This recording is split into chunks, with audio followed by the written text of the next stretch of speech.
ঢাকা থেকে দেশের বাড়ি জয়পুরহাট যাওয়ার পথে প্রতিবারই এই গানটার কথাই মনে হয়, স্বপ্ন যাবে বাড়ি আমার। ঠিক এই গানটা ছেড়েই যখন ট্রেনে বসে যমুনা সেতু ক্রস করছি, ঠিক তখন মনে হলো যে একটু ভিডিও করি, শেয়ার করি ফেসবুকের স্টোরিতে।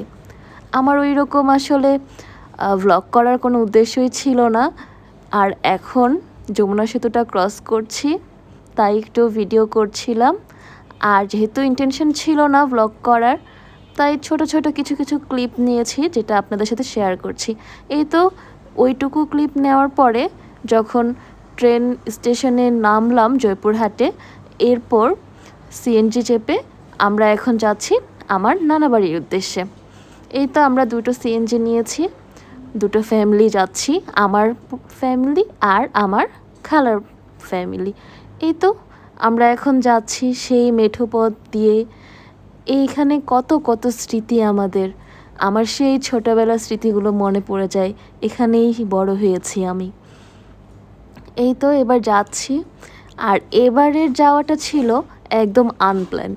হুট করেই নানুমণি কল দিল, বলল আসো এবার আমটা নিজেরা পেড়ে খাও। আমরা তো পাঠাতে পাঠাতে দেখবে আমগুলো পচেই যাবে, এর চেয়ে ভালো তোমরা আসো, নিজেরা পারো, সবাই মিলে একসঙ্গে খাও আর আনন্দ করো। এখন আর আমাদের জীবনে কী আছে, তোমাদের আনন্দ দেখবো, এটাই তো। তো বেশ, যেই বলা সেই আমাদের প্ল্যান করা আর হঠাৎ করে চলে আসা। আসলে ভার্সিটির চাপ আর বিজনেসের চাপে কোথাও বের হয় না। এই তো এই ফাঁকে 3 দিনের জন্য চলে আসলাম। আর আমার নানা বাড়ি আর দাদা বাড়ি কিন্তু একই জেলা, জয়পুরহাটেই। এবার নানা বাড়ি দাদা বাড়ি সব কভার করে এরপর ঢাকায় আসবো। এই তো আমরা যাচ্ছি এখন নানা বাড়ির উদ্দেশ্যে, কিন্তু নানা বাড়ির কোনো ভিডিওই করা হয়নি, জাস্ট পথের কিছু ছবি নিয়েছি। আবার দাদা বাড়িতেও কোনো ভিডিও করা হয়নি, একটু আম পাড়ার ছবি নিয়েছি। আর এই ভিডিওগুলো করেছি জাস্ট ফেসবুকে স্টোরি দিব বলে, কিন্তু এখন আমার গ্যালারিতে একটুও জায়গা নাই, যার কারণে ভিডিওগুলো আমার ডিলিট করতে হবে। আর ডিলিট করতেও মন চাইছে না, তাই ভাবলাম ব্লগ আকারে রেখে দিই নিজের ওয়ালে। আর যদি কখনো মনে হয় তাহলে পেজে শেয়ার করে ফেলবো। এই তো দাদাবাড়ি যাচ্ছি এবার, কত মজা করব শুধু ভাবছি। আর এটা হচ্ছে আমাদের সেই চিরচেনা রাস্তা। আমি মা আমরা সবাই গল্প করতে করতে প্রায় পৌঁছে গিয়েছি। সিএনজি থেকে নেমে আমরা আর আমার খালাতো ভাই আমরা একটু রাস্তায় হাঁটছিলাম। আর হাঁটতে হাঁটতে একটা মজার জিনিস দেখেছি, এখনই আপনাদের সাথে শেয়ার করছি। আমার ভাইগুলো সব বড় হয়ে গিয়েছে, আর বড় হওয়ার পরে তাদের দাড়ি হয়েছে সব ছাগলা ছাগলা দাড়ি। ছাগলা দাড়ি বলতে কী বোঝায় সেটা এখনই দেখাচ্ছি। এই যে এটা হচ্ছে আমার খালাতো ভাই, আর এইটা হচ্ছে সেই ছাগল। আর ছাগলের দাড়ি বলতে দেখেন এই যে ওর দাড়ি, আর এটা হচ্ছে ছাগলের দাড়ি, দেখেছেন? এটা হচ্ছে ছাগলা দাড়ি। আর আমার খালাতো ভাই তার কাজিনকেও নিয়ে এসেছে। আমরা সবাই এখন ওই যে দেখা যায় আমার নানা বাড়ি, এই নানা বাড়িতে যাচ্ছি। যেতে যেতে দেখা হলো আরও একজনের সাথে, এটা হচ্ছে আমার পিচ্ছি একটা ভাগনা। তো সে দেখি আঙুলে কি যেন পেঁচিয়ে ম্যাজিক দেখানোর চেষ্টায় আছে। এক আঙুল থেকে আর এক আঙুলে কীভাবে এই ব্যান্ডগুলো নেওয়া যায় সেটা। তো ও কিছুতেই পারছে না, এবার আমরা তাকে হেল্প করছি কিভাবে করতে হয়। তো আমার হাতে যেহেতু ফোন ছিল, তাই আমি আর ওইভাবে ট্রাই করে দেখিয়ে দিতে পারলাম না। আমার খালাতো ভাইকে আবার বললাম যে তুমি একটু ওকে দেখিয়ে দাও।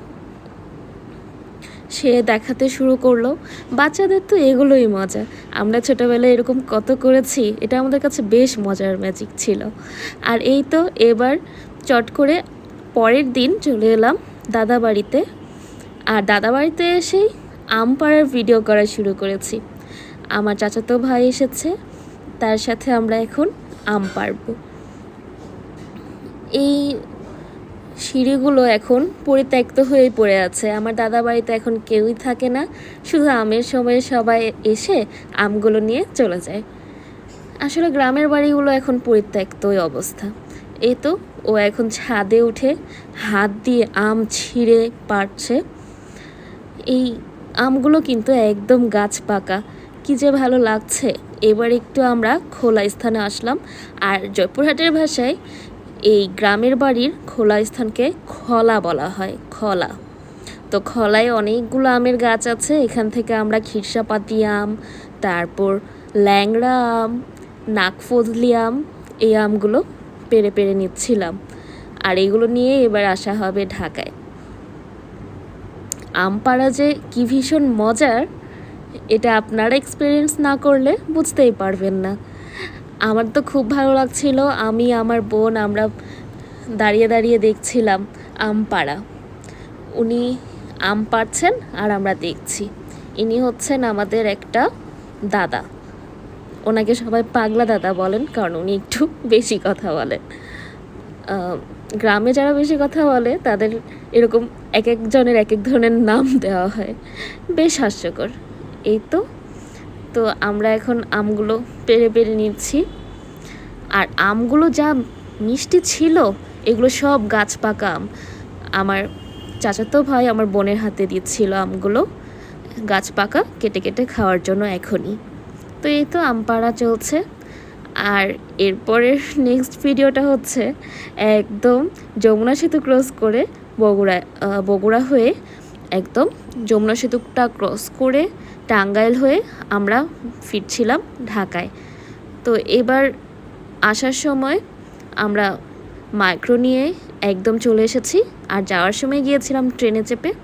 তো মাইক্রো নিয়ে আসায় রাস্তায় একটু আরামে আসতে পেরেছি আমরা। আর টাঙ্গাইলের দিকে একটু জ্যাম পড়েছিল, এটা তো পড়বেই ঈদের সময় যেহেতু। আর যমুনা সেতুটাই ক্রস করছি, এটারও আবার যাওয়ার ভিডিও করেছিলাম, এটাও ডেতে দেওয়ার জন্যই। আসলে প্রত্যেকটাই ডের ভিডিও, তাই খাপ ছাড়া সব ভিডিওগুলো, এটার পরে ওইটা, ওইটার পরে সেইটা, মানে কোনো কিছুই নাই।